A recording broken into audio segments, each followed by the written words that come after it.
Hello and welcome. I'm Perrin Desports, one of the founders at Tusk Partners. Welcome to our webinar on the $1 Million Practice, why it is the most coveted by DSOs and solo buyers alike. All of us at Tusk appreciate your time and interest, so let's dive right in. I'll start by giving you a quick overview of exactly who we are and what we do so you'll understand a bit more about our background. That's me in the middle. I'm Perrin Desports, and those are my two partners, Diwakar Sinha and Kevin Kumbas. Kevin got his start in investment banking with Wachovia Securities. After business school, he spent 4 years with the McGill Hill Group here in Charlotte, North Carolina, focused on practice transitions and valuation. After leaving the McGill Hill Group, he did 4 years with Affordable Care Incorporated, in their DSO operations and roll-up strategy.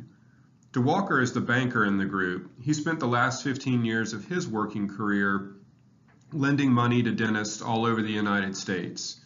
Most recently, he was Vice President of Sales for East West Bank out of Pasadena. East West was the preeminent lender in the emerging market DSO space of dentistry. And I've got 15 years of distribution experience, having run 3 different operations for Patterson Dental Company. There are 2 facets of our business here at Tusk. The first is an online brokerage website. Think Zillow.com meets dental practice brokerage. Until now, if you wanted to sell your dental practice, you basically had 2 options.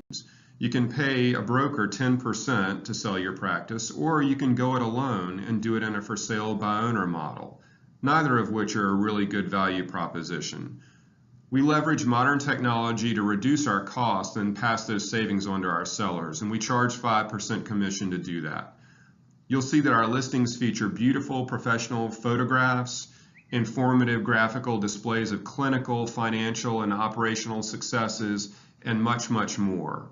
We think more engaged buyers hopefully means more offers and potentially a higher selling price for our sellers. It's a wonderful value proposition. You can see more examples of our listings and get further details at tuskbrokerage.com. The second facet of our business, and really what we're going to dive into more tonight, is on the Tusk Partners side of the business. This is focused more squarely on group practices and DSOs, especially those in the emerging market. Think 5 to 25 locations. Your legal structure is critically important, and you need to define it early on in your DSO because it impacts equity and exit considerations as you scale your business. Debt structure is something that not too many emerging market DSOs consider until it's too late. Traditional lenders typically pull back around 4 locations and roughly $2 million in debt exposure, so we help them find alternative sources of capital. You can learn more from our white paper on our website called Debt Financing in the Emerging DSO. We offer buy-side advisory services and sell-side advisory services. Most DSOs will grow through acquisitions, so they frequently come to us and ask them to find targets to acquire. Then we do some quantitative modeling to determine the upside of the acquisition as it fits within their DSO. On the sell-side advisory, this is really more of a go-to-market strategy. It's about a 3 to 6 month process where we prepare the business for sale operationally and financially, trying to show it in its best light. And then we take it to market to find the best partner or acquirer, be it private equity or an enterprise level DSO. To go from small to medium to large takes a little bit of hand-holding, and our strategic consulting offering is geared toward that end. Our engagements typically last about 6 to 36 months, and they're designed to help a DSO grow and scale their business to the point of preparing for sale. You can find more information about these services as well at tusk-partners.com. So what might the future look like for us in the dental industry? What's the coming decade going to look like? We showed this slide in our first webinar, and we talked about the middle market being the fastest growing space in the practice of dentistry, but we said that there was a story behind this story. Now's maybe the time to tell the story. You can break down dental practices into basically 3 buckets. If the ADA average for a general dental practice is roughly $650,000, you can look at those practices below $650,000 in revenue, then the bucket of those between the average, $650,000 up to about $1.25 million in revenue, and then those that are above $1.25 million in revenue. Those that are at or below the AD average are seeing low demand from buyers. The reasons for this are really twofold. There's not enough production to support any more than one provider, and sometimes they don't throw off enough cash to support a new buyer, even if it is a solo buyer. These practices are typically below a DSO's radar in terms of acquisition because it takes too much time and effort to bring them up above the magical $1 million mark. On the other hand, the practices that are above $1.25 million on the bottom also carry some risk. There's provider risk. Sometimes these practices are dominated by a super producer, somebody who is very fast and very efficient in providing dentistry. In short, they can churn out a lot of work. That's great. Or maybe they're doing exotic procedures. We call implants, basic ortho, airway management, things along those lines as being exotic procedures because they're not necessarily bread and butter dentistry. Yes, they're more common, but they're not 100% commonplace. In these practices that are above $1.25 million in revenue, the success of the practice is all too often situated on a super producer or someone doing exotic procedures, or both. If that provider leaves the scene, what type of business is left? And therein lies the risk. On the other hand, the straight down the middle $1 million practice is everybody's bread and butter. And we're going to show that it's the practice that everybody wants to buy. Dental industry's sweet spot is that $1 million revenue practice.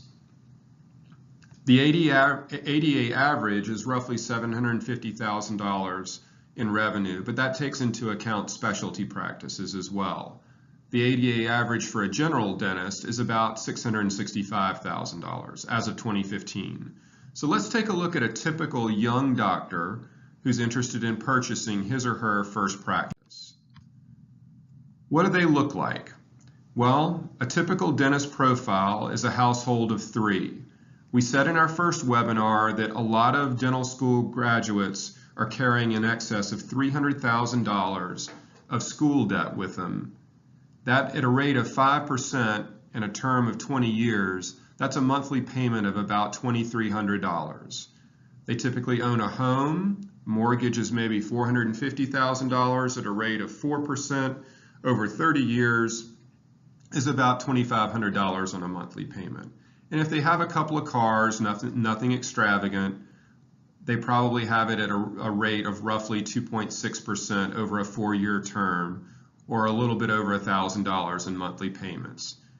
For a household of 3, a bank is going to estimate monthly living expenses in the realm of about $1,000 per individual. So $3,000 for this family of 3. You add up all of their fixed monthly payments along with their living expenses, and you get a total monthly living expense of a little bit over $9,000 or almost $110,000 annually.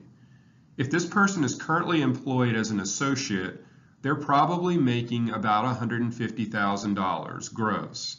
They pay 25% in taxes, and their net income is about $112,000, barely clearing their living expense, but not allowing for much savings at all. So what does that average ADA practice look like? If it generates $775,000 worth of revenue, it has a net adjusted income percentage of about 32%, meaning it's got pre-tax owner cash flow of about $248,000. A typical practice of this size would probably sell for about $600,000. That's 77% of revenue. Whoever buys it's probably going to need a little bit of working capital to spruce up the place, so the total bank loan's probably going to be about $650,000. At a current interest rate of 5% and a term on the loan of 10 years, you're looking at a monthly payment of about $6,900, or annual debt service of almost $83,000. If you subtract the $82,800 in debt service from the $248,000 pre-tax owner cash flow at the top there, you're left with $165,000.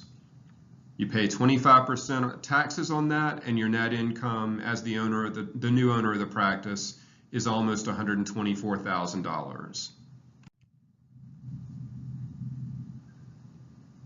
So trying to buy this average ADA practice by a typical young associate buying their first practice, this is what it looks like from a banking perspective. We said those total monthly living expenses were a little bit over $9,000. Their annual living expenses being about $110,000. The net taxable income from the practice we just looked at, the ADA average, and after taxes are paid, leaves a net income number of almost $124,000.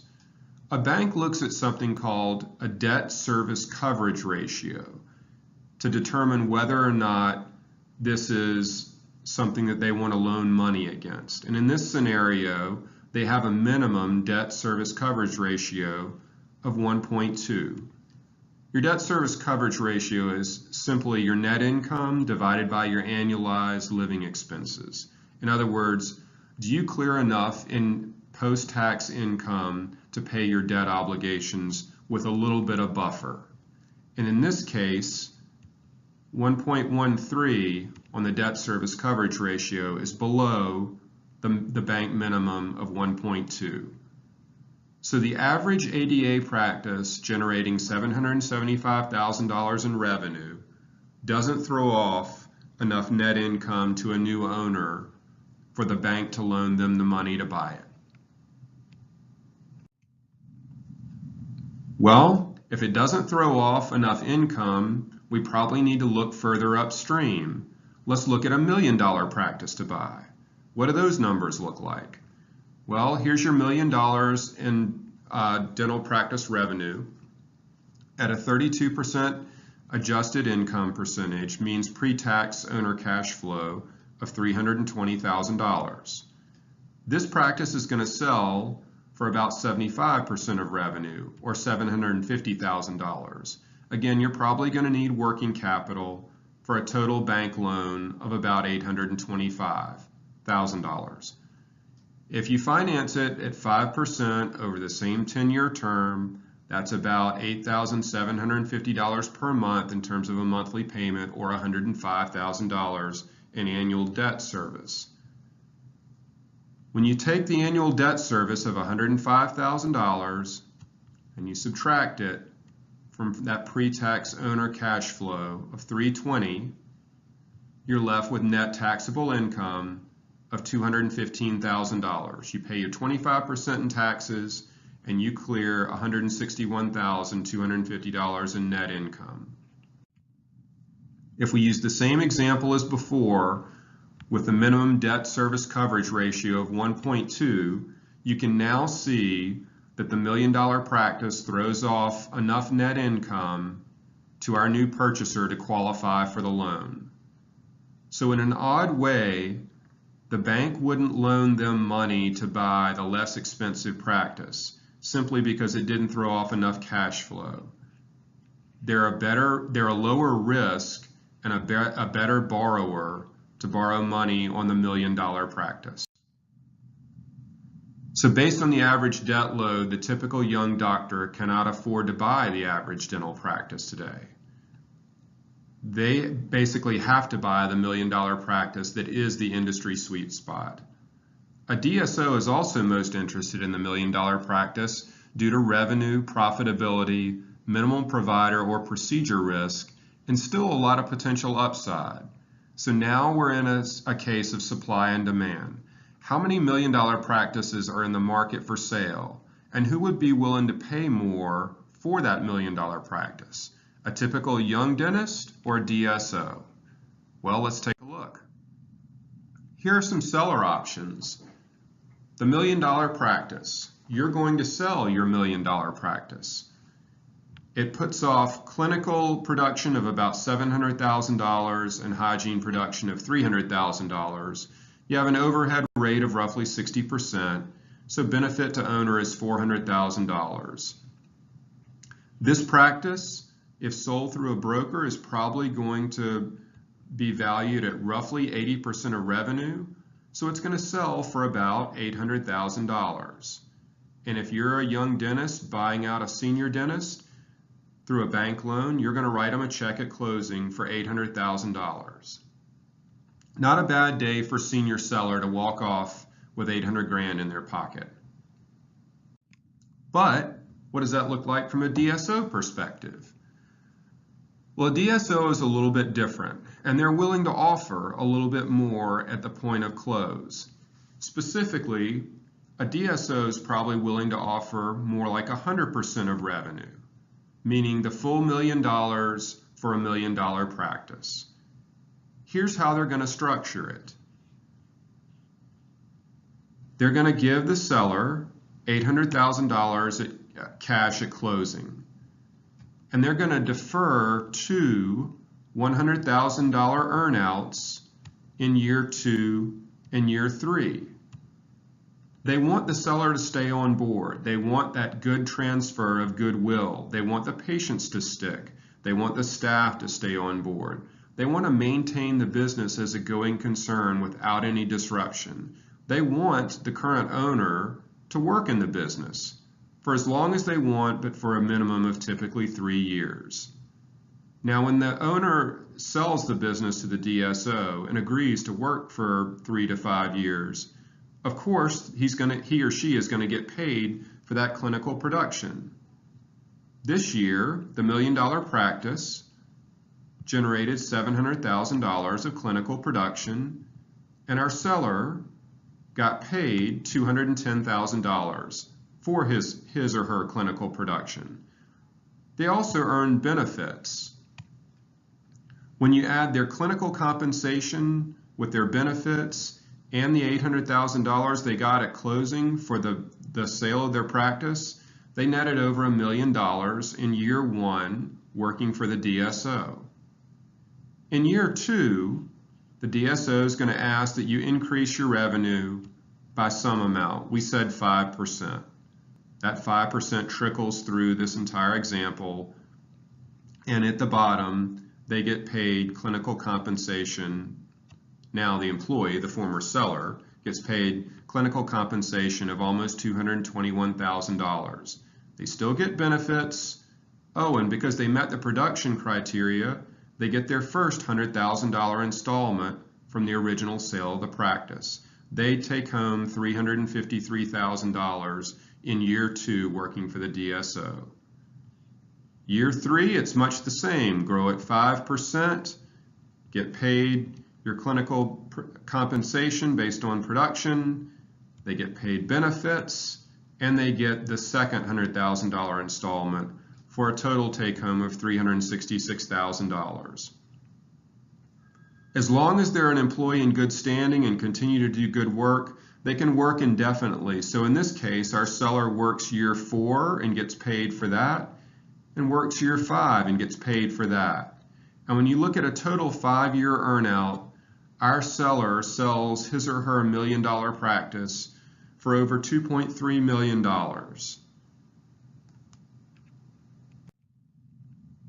Now, which would you rather have, $2.3 million or $800,000 in a walkaway? More than likely, these $1 million practices are going to be sold to DSOs because DSOs are willing to pay more, and the senior seller has the option of staying on and not having to take mandatory immediate retirement. The practices that are in the dental industry sweet spot are going to be fewer and fewer in number as the supply dwindles. They're going to be highly coveted for purchase, meaning they're going to be in high demand. and most are going to be acquired by a DSO because they can simply afford to pay more. So the consolidation is just getting started. And based on the lack of better alternatives, outside money will continue to come into the industry that we all know and love. The investment returns are going to continue to be incredibly favorable for quite a while.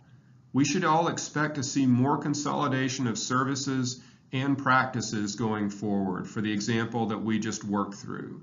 We should also expect the overall speed and the rate of change to continue to increase. We thank you for your time, and we hope we've shared something worth learning. We also hope you'll keep in touch with us. If you have further questions or would like to continue the discussion on this topic or any other related to the dental industry, please feel free to contact Kevin, DeWalker, or myself directly. All the best and continued success.